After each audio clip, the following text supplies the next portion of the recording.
Thank you, Mr. President. Yesterday, my colleagues and I that are on the Judiciary Committee had the pleasure of hearing from Attorney General Bondi, who has done so much to restore accountability and transparency at the U.S. Department of Justice. Instead of waging political investigations, the department, under her leadership, is focused on enforcing the rule of law.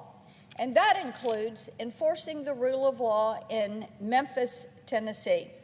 As we speak, the Justice Department and FBI are among the 13 federal agencies that are on the ground working with local and state officials to support the Memphis Police Department and to lock up violent criminals.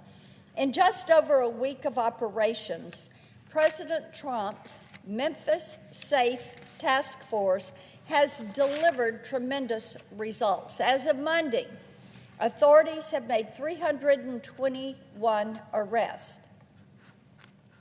This includes 82 that were on ICE warrants, 41 on gun charges, 18 for sex offenses, and 1 for homicide. This is on top of the 503 gang members that were arrested by the FBI in their work from July 15th to September 15th. So having the additional agencies there is support that has truly been needed in Memphis to sustain this work that is rooting out gangs and criminals. Last year, the city of Memphis saw the highest crime rate in the country. In some parts of the city, shootings, robberies, murders were a daily occurrence. Memphians have long demanded action to address the city's crime crisis, but the Memphis Police Department is short 500 officers, with just over 20 people in their current recruitment class. With federal law enforcement helping keep the peace, Memphis police are now empowered to track down repeat violent criminals, including gang members who have terrorized city residents for too long. At the same time as the Memphis operation, the Trump administration has surged federal resources to other crime-ridden cities to restore law and order. In Portland and Chicago, ICE agents have had to overcome obstruction efforts by Democrat elected officials. They have had to push back on Democrat elected officials to enforce the rule of law and to detain criminal illegal aliens.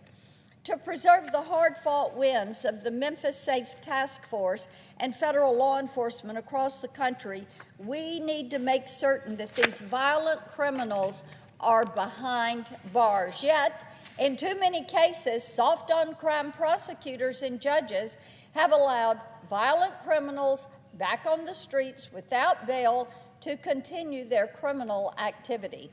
Last year in Memphis, an 18-year-old who was released without bond after stealing multiple vehicles went on to murder a man in an attempted robbery. Just days earlier, a man released without bail after being charged with auto theft and unlawful possession of a weapon killed a Memphis police officer in a shootout.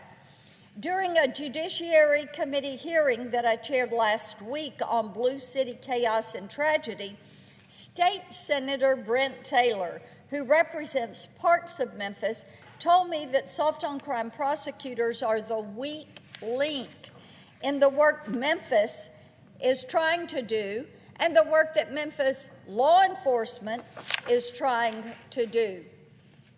Their DA is the weak link. After years of senseless violence, we cannot allow the hard work of the Memphis Safe Task Force to go to waste. To ensure that the rule of law is enforced, I recently introduced the Keep Violent Criminals Off Our Streets Act. This legislation is backed by the White House, and it would ban the award of certain federal funds to states and localities that limit the use of cash bail. There must be consequences for these leftist officials who put criminals ahead of law-abiding citizens. There have to be consequences for these prosecutors, these DAs that continue to practice cashless bail policies.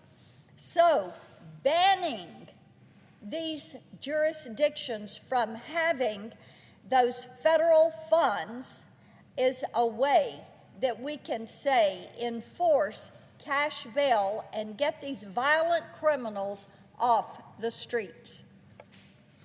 I yield the floor and note the absence of a quorum.